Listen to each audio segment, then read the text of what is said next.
Score more with the college-branded Venmo debit card and earn up to 5% cash back with Venmo Stash. Got paid back? With the Venmo debit card, you can instantly access your balance and spend on what you want, like game day snacks, gear, tickets, and more. The more you do, the more cash back you can earn. Plus, there's no monthly fee or minimum balance. Sign up now at Venmo.com/collegecard. The Venmo MasterCard is issued by the Bancorp Bank N.A. Select schools available. Venmo Stash terms and exclusions apply at venmo.me/stash terms. Max $100 cash back per month.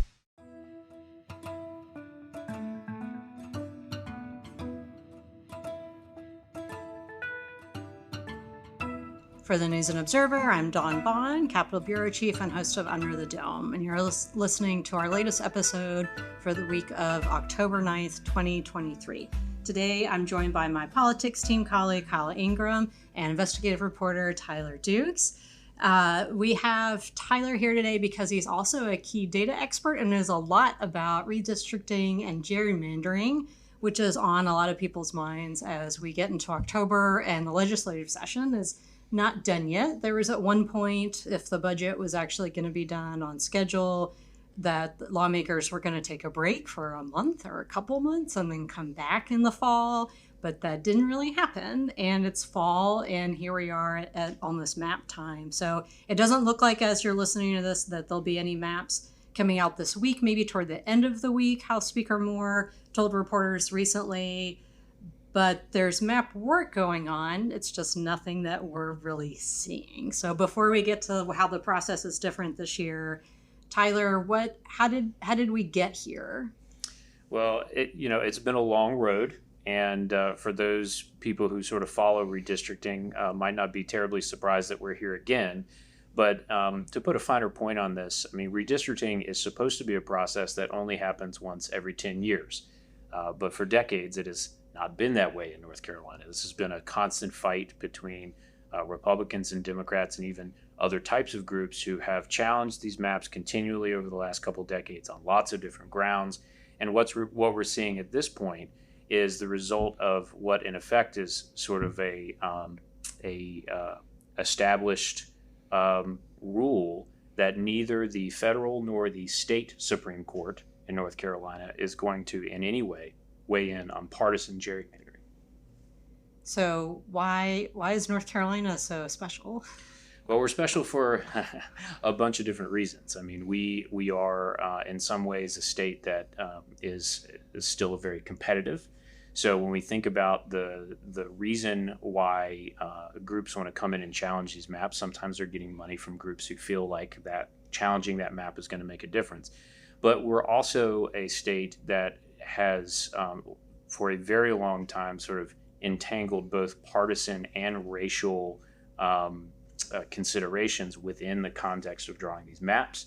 And in fact, a lot of the Supreme Court precedent on redistricting in the entire United States is predicated upon the kinds of things that have happened here in North Carolina. We all remember when Democrats were in control, we saw these sort of spooky, snaky lines that would go the entire length of I-85 in the western part of the state.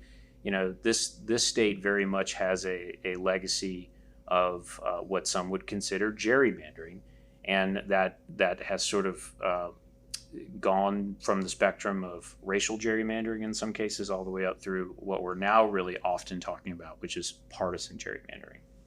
So, Kyle, you're our lead reporter on redistricting. As we had this, initially it was going to be a special session, but it's just kind of the end of the session. So what can people expect that's going to happen with how this comes together this year? And there were a couple public hearings, but that's it. And how is that going to be different than what happened last time, which was only, very recently? Yeah, so they've had 3 public hearings on redistricting so far across the state. The last one was in Raleigh, and I attended that one. It went on for a very long time, and the overwhelming consensus was people coming in saying, we don't want our maps gerrymandered, we want this to be done as fairly as possible. And you also heard a lot of people calling for an independent redistricting committee, which is something that a small number of states currently do have, and it's hard to remove politics from a political process, but there are some states that do make an effort to do that. But what you saw in the last 2 redistricting sessions was the first one, the courts actually ordered more transparency. So they had to have these public map drawing sessions where people could see it happening in real time. And then they carried that over into the next redistricting session.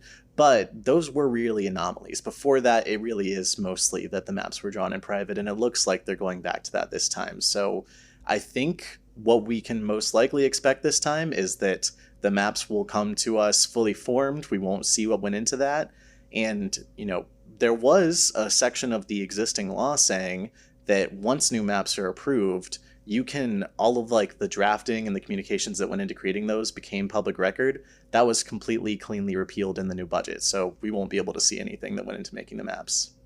When was, I guess, how opaque was it before this last few rounds? Was it pretty behind closed doors regardless of records, or was there a way for that to come out even if it was later, or that came out in court?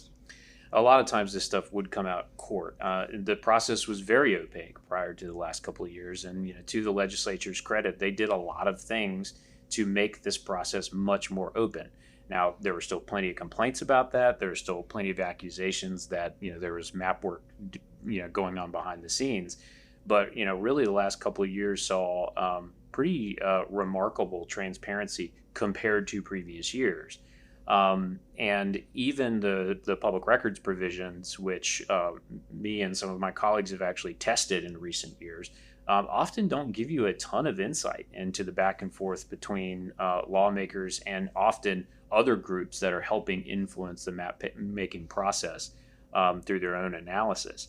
And so what we would actually see is really the insight we got into how some of these maps were created were often coming out through the discovery process and some of the many lawsuits being filed over legislative and congressional maps. So we're not lawyers, obviously. I guess some lawyers become journalists. I don't know why, but so would you say the maps right now before they're changed are fair? And if you have the majority party that's going to change them, they're pretty more likely to be unfair, gerrymandering? Yeah, in terms of how fair the maps as they currently stand, I think there are some pretty good arguments that these are some of the most fair maps we've probably seen in recent years, largely because they are the result of some pretty in-depth analysis that has taken place in the courts that has forced the legislature's hand to make these maps sort of more, in some cases, more responsive to the public. In terms of how far is the legislature going to take this in terms of partisan skew, that's a big open question, because up until now there has at least been a concern at first on the federal level that the federal Supreme Court was going to rule on partisan gerrymandering. That didn't happen. Kicked back down to the state Supreme Court, which was up until this most recent term very interested in trying to put the kibosh on really extreme forms of partisan gerrymandering. That does not exist anymore. And because the North Carolina does not have an independent redistricting committee, also because there's no possibility of sort of voter referenda to form those kinds of committees, really the power broadly rests with this legislature. Now, the one check on that might be something like racial gerrymandering. The legislature still does have to conform with federal law and the Voting Rights Act. And so that is still a possible avenue that will perform a check on that. But, it's really going to be an open question about this. That was that phrase, surgical precision, right, in court, that was used to describe the maps. So what did Democrats do when they ran the maps? A lot of the same stuff. And this is sort of the argument for people on both sides in the legislature who, up until sort of COVID derailed this a bit, were really interested in trying to make this process better, more fair. Republicans and Democrats worked together on that in a failed bid to make that a little bit better. But yeah, absolutely, Democrats gerrymandered their own maps, both in Congress and the legislature. And again, that was the genesis of many of the Supreme Court cases that are now being brought to bear on the maps that the current legislature is drawing.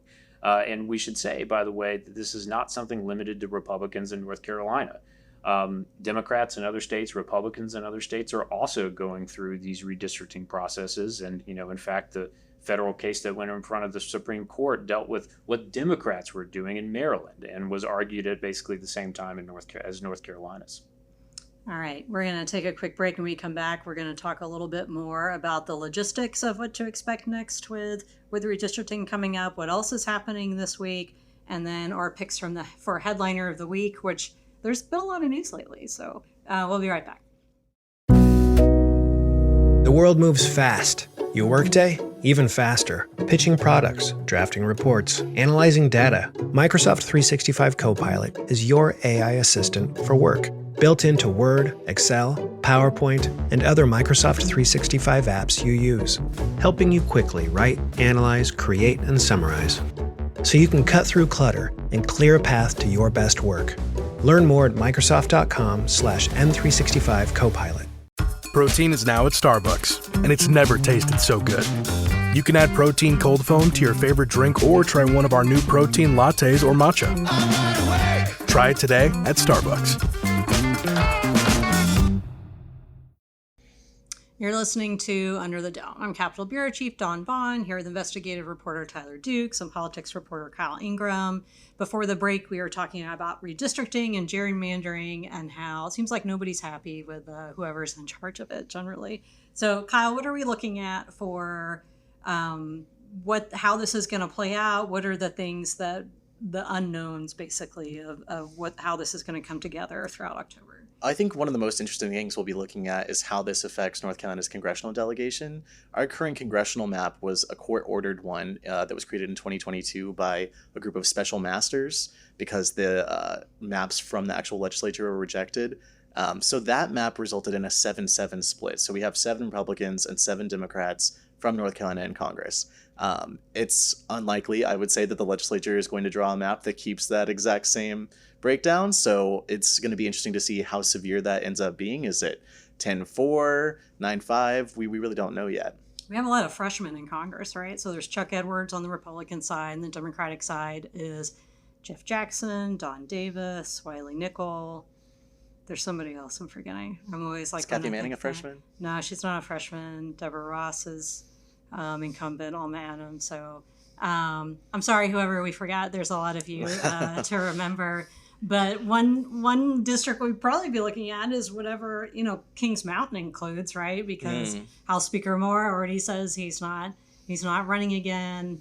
And for the legislature, but right, exactly. And that we know he was interested in Congress before, among other jobs. So whatever that district might look like, and if Republicans want to get rid of some Democrats that are vulnerable or who they don't particularly care for. Jeff Jackson, who is in the state Senate, is already floating that, I'm going to wait and see what happens with the maps, and maybe he'll get in the race for the primary for Attorney General. Well, he's already made one of his famous TikToks saying that he's going to be redistricted out of his seat. So. Okay, well, I mean, I could see that just because of the pettiness of the legislature that somebody quips, well, you asked for it, or something like that. So, or that somebody gets redistricted into a tiny basement office district. So they have some rules, though. So I don't think we'll see quite that pan out. So anyway, what's coming up this week that we'll have is all the override votes on Tuesday. Senator Heiss had presided over the Senate scheduled session on Thursday and told another member of the press corps that it would be looking like override. Speaker Moore was there on Thursday and told reporters, like, yep, we're all doing it on Tuesday, and it'll be all day Tuesday afternoon. So if you're listening to this, Monday night or Tuesday morning and want to be there for the vote, you better hustle over. Tuesday morning is also Josh Stein, who is running for, he's the front runner for Democrats running for governor to replace Cooper. And Governor Cooper is going to be there too. And he's having a rally over at Shaw, which is just a couple blocks away. One last thing on redistricting, I want to know, Tyler, before we move on to our headliners of the week. When you did the longtime listeners of the podcast may have listened to that special gerrymandering sort of mini series on the podcast, and you talked to a lot of different people about how everything came together. What from there that you learned are things we should be looking for as this process plays out this month? Yeah, I mean, I think one of the things that has been really extraordinary about our understanding of how gerrymandering works at the end of the process, right? We know this is a black box in a lot of ways. It's going to return to a black box this year, most likely. But, is asking questions about, how do we actually define gerrymandering and how do we define what a fair map is? And this is a very subjective question that can be pretty tough to define, and even people who show up to these redistricting hearings have different ideas about what a fair map can be. But one of the things that sort of emerged in some of these court cases and in lots of political science papers and even math papers is sort of a way for us to ask these questions and get some reasonable answers. And so one of the things, in addition to just seeing, what is the political skew of a given map, a 10-4, 9-5, 7-7, whatever, that's an important question to sort of see what the political affiliation might end up being. But also there are some other related questions about how far those maps skew from what you would consider normal in North Carolina. So if you took thousands and thousands of options of maps and you saw how they performed, how much does the map that we're currently looking at differ from that norm? And those are questions that we can actually quantify a little better than we could a couple of years ago. And I think the other thing to watch very closely is specifically about how responsive are these maps. We can talk a lot about the importance of, from a political strategy of making a 10-4 map. But I think it's also important to note that what we've seen in recent years is that, people drawing maps also want to make sure that they keep power, no matter how the political winds shift. And that's very contrary to what a lot of voters would expect, right? And so also trying to ask some questions about not just how competitive these maps are, but really how responsive they are to the will of the voters. And that's a thing that, we're really going to try to dig into a little bit more so we can have a better understanding of what these maps mean for us as voters. And that's a lot about congressional maps. I remember the other congressional freshman, it's Valerie Foushee. I covered her race, and it just slipped my mind at the time, and she was a state senator. So basically all these state senators were like, no, we want to go to Congress now.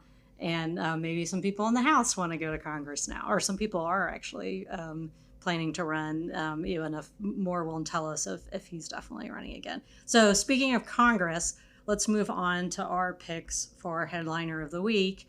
My headliner is Patrick McHenry's gavel, who's the interim speaker after Speaker McCarthy was ousted.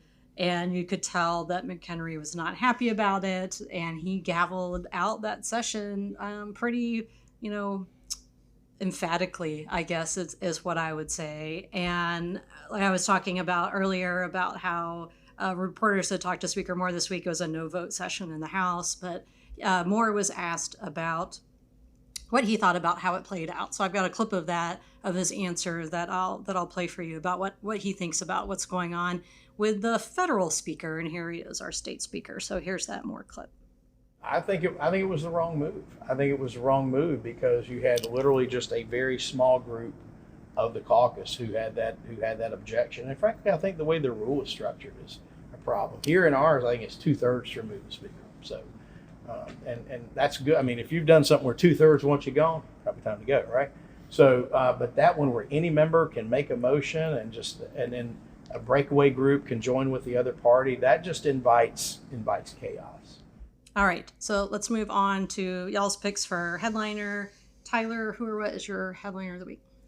I'd have to say e-courts. So listeners listening to this on Monday morning, today is going to be the big day for Mecklenburg County, which is launching a new electronic courts system. This has been a pretty rocky launch in the current counties that it's been launched in, at least since February: Wake, Harnett, Johnson, and Lee counties.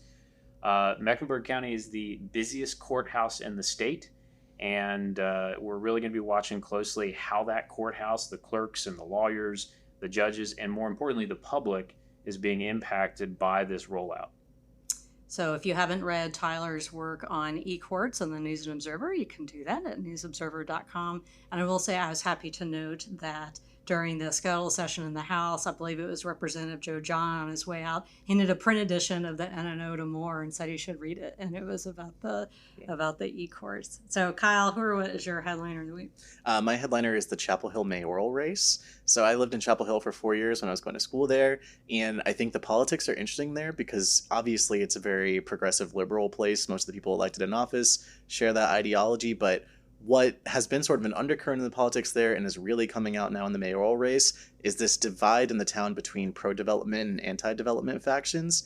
And that is just coming together in a very nasty sparring way in this new mayoral race between, I believe, Jess Anderson and Adam Searing. So if listeners want to go take a look into some of the coverage regarding that, I think it's very spicy, very interesting. Spicy.